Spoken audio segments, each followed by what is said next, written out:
Hello everybody and welcome to Will's Mountain Homestead. My name is Wendy and I would like to wish all of you a happy Thanksgiving.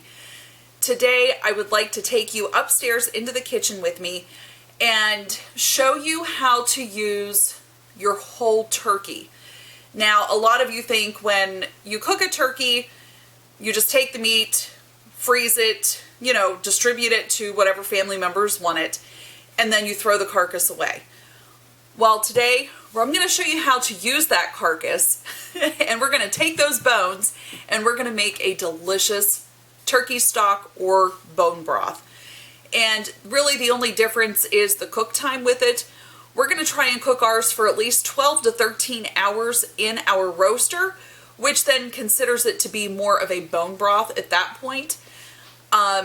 So why don't we take our carcasses on upstairs and I will show you how to make turkey stock.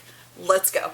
I am going to be using my roaster for this because I do not want to use my gas stove and have it run for hours today. So this is a 2-day process.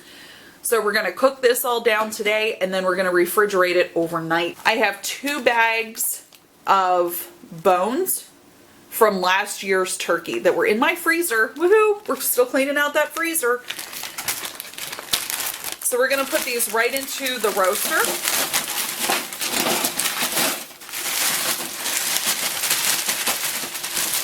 All right.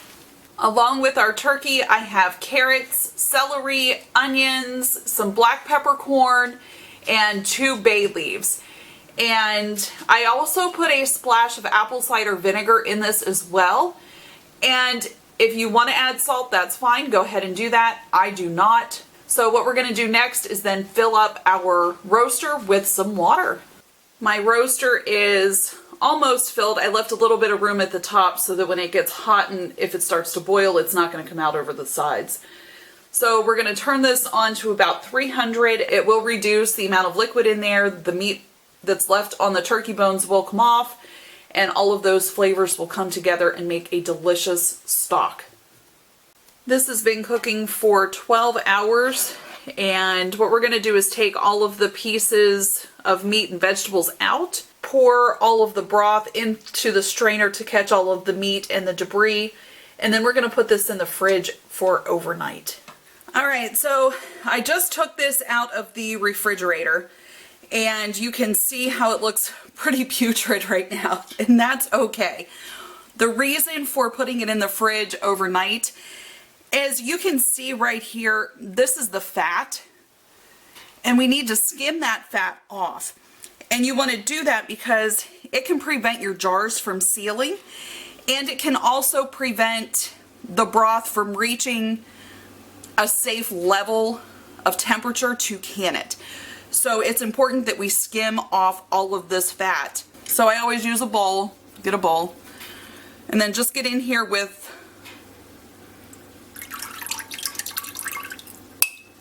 a slotted spoon and take off all the fat.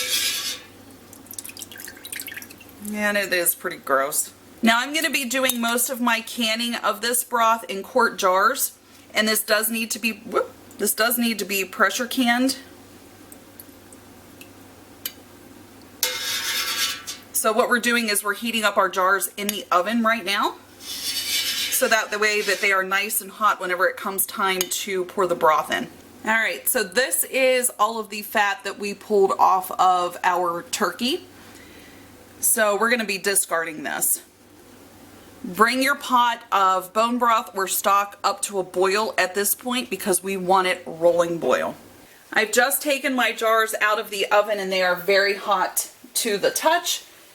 My stock is boiling at this point, so we are going to remove it off of the heat. And before we do that, you're going to need a funnel and also a fine mesh strainer. I do this a second time just because I want to make sure that there isn't any meat or any debris in this, because this is just a stock. We're not doing this with meat in it because that's a totally different processing time. So you want to make sure you have a metal funnel if you can, because this broth is boiling and you don't want your plastic to melt.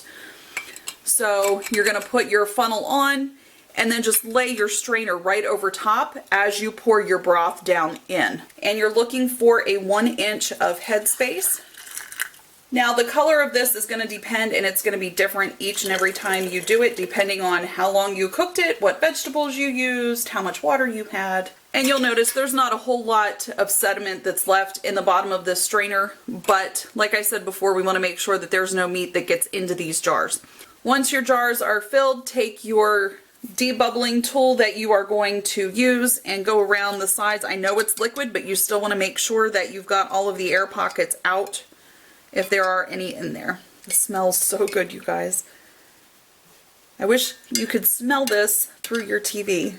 We are not going to be using water to wipe the rims because of how greasy everything is. I'm going to take a bottle of white vinegar and a paper towel, and then I'm just going to use that to go around the rims of each of my jars just to make sure that all of the grease and debris is really off. Then we're going to place each one into the pressure canner, and then straight up. All right, my canner is full and I've got the water level in the canner at the appropriate spot.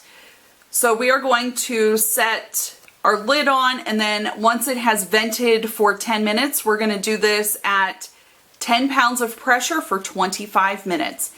Now, if you are doing pints, it's going to be for 20 minutes.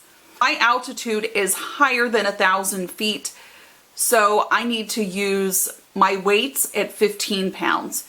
So make sure you check your ball books or your guides that you're using to make sure you are using the appropriate weighted gauge on your canner. Here is our finished product. We have 7 jars of turkey stock ready for the shelf, and we couldn't be more excited to have turkey rice soup over the winter or whatever need we would have for it. Hopefully you will use this recipe and get more out of it than just the turkey at Thanksgiving. Don't forget to take those bones and make your own turkey stock. Thank you so much for watching and have a great day. Bye.